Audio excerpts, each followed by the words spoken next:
Good afternoon, everyone.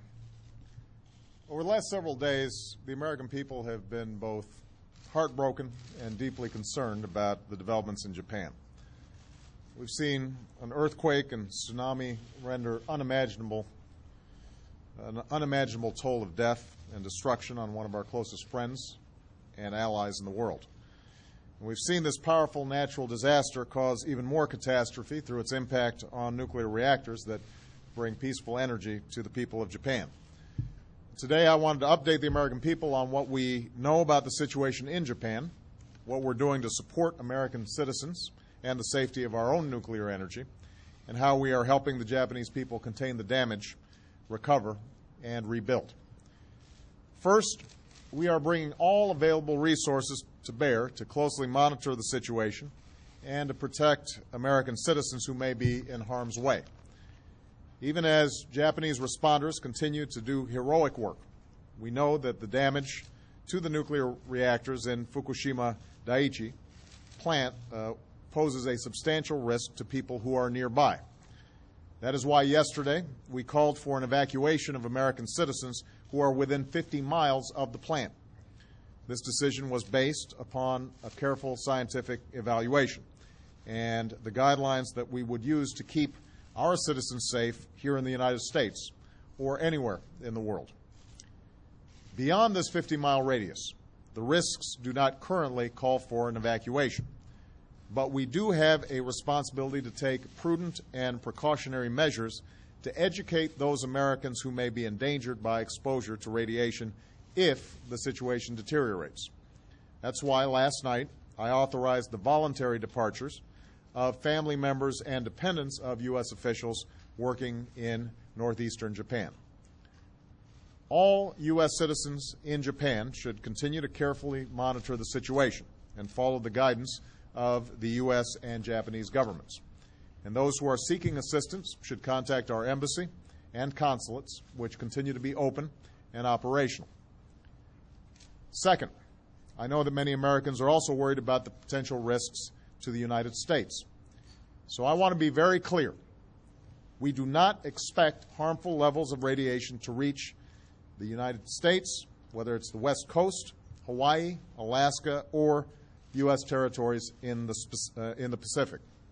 Let me repeat that. We do not expect harmful levels of radiation to reach the West Coast, Hawaii, Alaska, or U.S. territories in the Pacific. That is the judgment of our Nuclear Regulatory Commission and many other experts.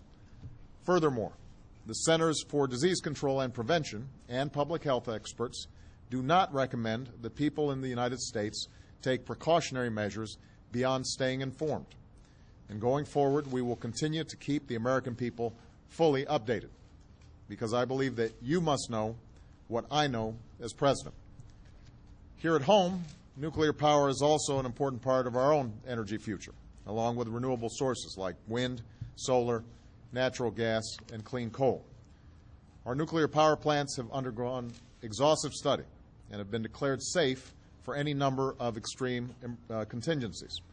But when we see a crisis like the one in Japan, we have a responsibility to learn from this event and to draw from those lessons to ensure the safety and security of our people.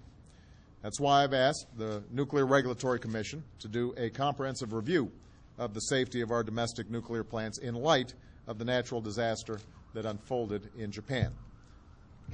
Finally, we are working aggressively to support our Japanese ally at this time of extraordinary challenge.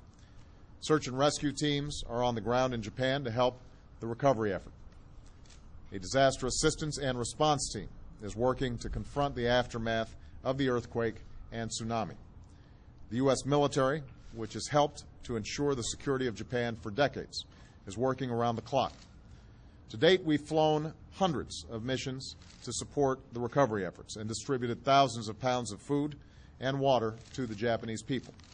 We've also deployed some of our leading experts to help contain the damage at Japan's nuclear reactors. We're sharing with them expertise, equipment, and technology so that the courageous responders on the scene have the benefit of American teamwork and support. And the American people have also opened up their hearts. Many have given generously to support the ongoing relief efforts. The Red Cross is providing assistance to help meet the immediate needs of those who've been displaced. And I would encourage anybody who wants to lend a hand to go to usaid.gov to learn more. That's usaid.gov to find out how you can be helpful. As I told Prime Minister Khan last night and reaffirmed at the Japanese embassy here in Washington today, the Japanese people are not alone in this time of great trial and sorrow. Across the Pacific, they will find a hand of support extended from the United States as they get back on their feet.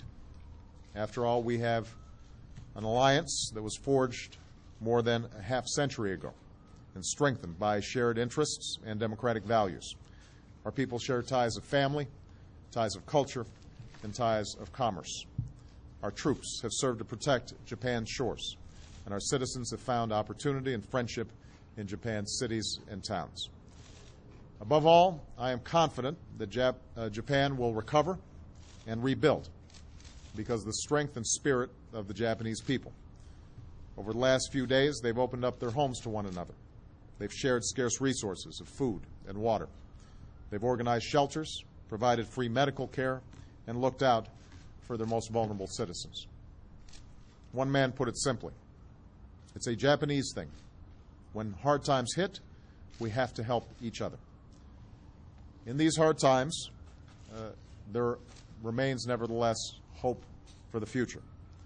In one small town that had been flattened by the tsunami, emergency workers rescued a 4-month-old baby who had been swept out of her parents' arms and stranded for days among the debris. No one can say for certain just how she survived the water and the wreckage around her. There is a mystery in the course of human events. But in the midst of economic recovery and global upheaval, disasters like this remind us of the common humanity that we share. We see it in the responders who are risking their lives at Fukushima. We show it through the help that is poured into Japan from 70 countries, and we hear it in the cries of a child miraculously pulled from the rubble. In the coming days, we will continue to do everything we can to ensure the safety of American citizens and the security of our sources of energy. And we will stand with the people of Japan as they contain this crisis, recover from this hardship, and rebuild their great nation. Thanks very much.